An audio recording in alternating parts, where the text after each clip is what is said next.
بسم الله الرحمن الرحيم. الحمد لله والصلاة والسلام على أشرف الأنبياء والمرسلين صلى الله عليه وعلى آله وصحبه وسلم. أولا حماتك الله سبحانه وتعالى الله سنسينا نعمة الإسلام والإيمان.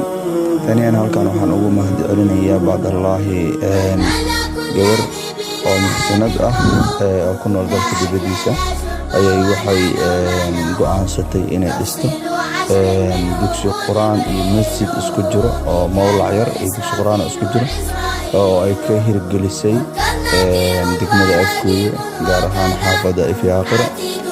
maasha Allah barnaamijkii ay soo wakiilatay oo inaan dhiso masjidka iyo dugsiga Quraanka isku jiro. alxamdulillah shaqadii inkastoo muddo dheer aysan qaadan mudiir ay u qaadatay waa dhisnay waana dhameynay sida quruxda badan aan ugu dhisnay sida u jeedaan waa boos oo Afkuye ku yaalo gaar ahaan xaafada Ifyaaqira. marka booski waxaan ka dhisnay hool weyn oo marna dugsi quraan marna oo masjid oo ay ku tukanayaan dumarka laba musqul iyo isqaadna u sameeyay alxamdulillah. marka hawshiina soo afjarnay idan waxa khayr ilaah si bedel khayr qaba ilaah ugu bedelo. marka barnaamijkaasaan soo fulinay alxamdulillah ilaahna uu fududeeyay inaan sida ugu dhaqsaha badan aan ku soo gabagabeeyo. marka insha Allah waa ka نبينا محمد قد أرسل للعالمين رحمة وفضلا. أبوه عبد الله عبد المطلب وهاشم عبد مناف ينتسب وأمه أمينة الزهرية أرضعته حليمة السعدية.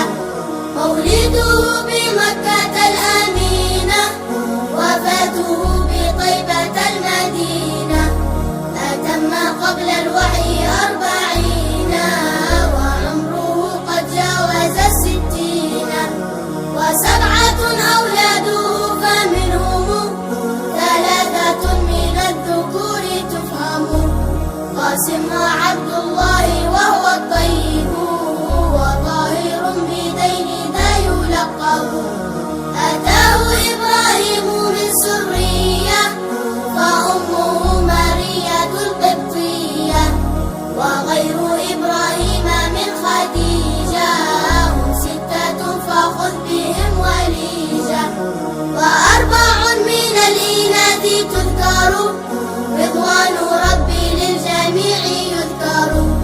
فاطمة الزهراء بعلها علي وابنهما الصبطان فضلهم جلي.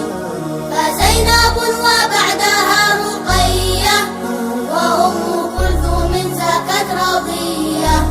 فزينب وبعدها رقية وأم كلثوم زكت رضية.